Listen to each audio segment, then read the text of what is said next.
Fred, why would a highly successful insurance company leader and an actuary at that decide to go to Yale Divinity School? You know, after 30 years in the business, more than 30 years in the business, and working 24/7 practically, I really felt there were areas in my life in which, I had been deficient. Spiritual development, spiritual education, and also, probably not unlike many of your viewers, I was, in some respects, not paying enough attention to the family and my wife. As you know, I love New York life. We had a great, successful period there during the 90s and 2000s, and I loved distribution as well.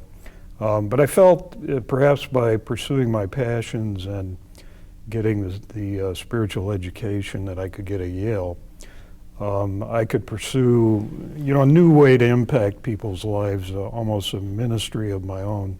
And what motivated you to create GodRevealed.com?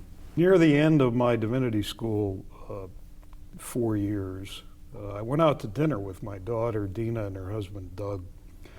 And over about a 3-hour dinner, I started telling them some interesting experiences I had had in my life, spiritual, inspirational, business related.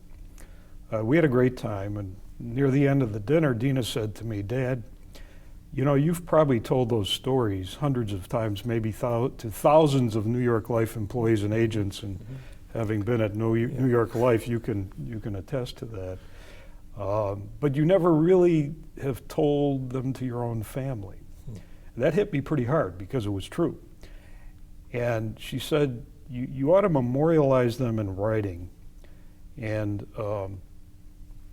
write a book, even if you have to self-publish the book, write a book.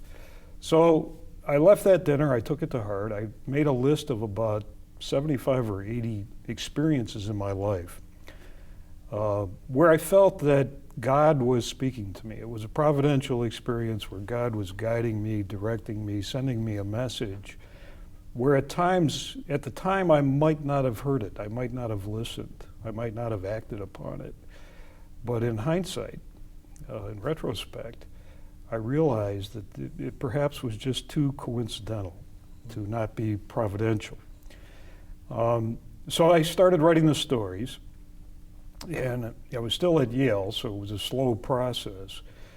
But I got to the point where I was getting close to finishing up a book and connected with a literary agent who liked the stories, liked the book. I had hired an editor. But she said to me, what you really need to do now before we go out to publishers is establish a blog, a Twitter account, and a Facebook account. And I said, wait a minute, I've been avoiding this ever since they existed, because if I put up a Facebook account, hundreds, maybe thousands of New York Life agents and employees are going to want to befriend me. Okay. And I'm going to just feel guilty because I don't have time to respond to that and answer their emails and so forth. She said, that's exactly why you have to do it, because you have to develop a platform and a following, so that when we go to publishers, you can convince them easily that there's enough people following you so that they can sell the book. So I did that reluctantly, but what I found is interesting, Phil. I didn't understand the power of that media, of social media. And now that I see it, I'm starting to wonder if the blog or the website, I prefer to call it a website than a blog, but I'm starting to wonder if the website won't impact more lives and reach more people than a book would. When you set up the website, what was your intended audience, and how did that work out? How did you attract the people you expected to attract? Yeah.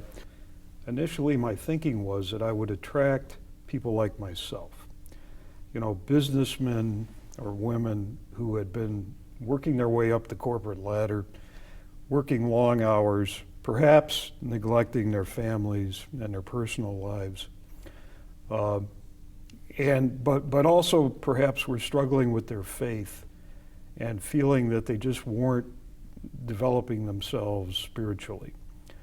Maybe even not only Christians struggling with their faith, but maybe even agnostics, who needed some reinforcement and some belief that there is a living God who's impacting our lives.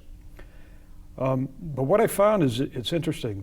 The website is kind of serving as a marketing test bed for me. So even though we've only been up and operating for 7 weeks now, there have been hundreds of emails, there have been some comments, there have been some reader submissions, where I'm starting to realize, I also subscribe to Google Analytics, but it doesn't give you the kind of demographics you need.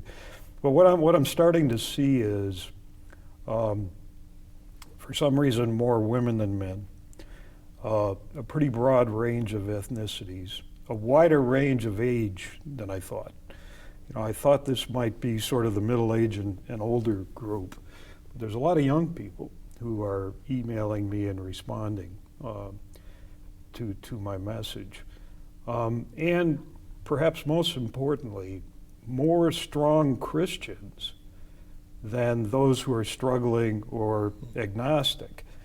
That surprised me a bit. And in fact, that's one of the reasons that we haven't gone out to publish the book yet, because I'm going back through now with a final round of edits to gear it somewhat differently to a stronger Christian audience. But I still hope that it will have an impact on those people who are struggling with their faith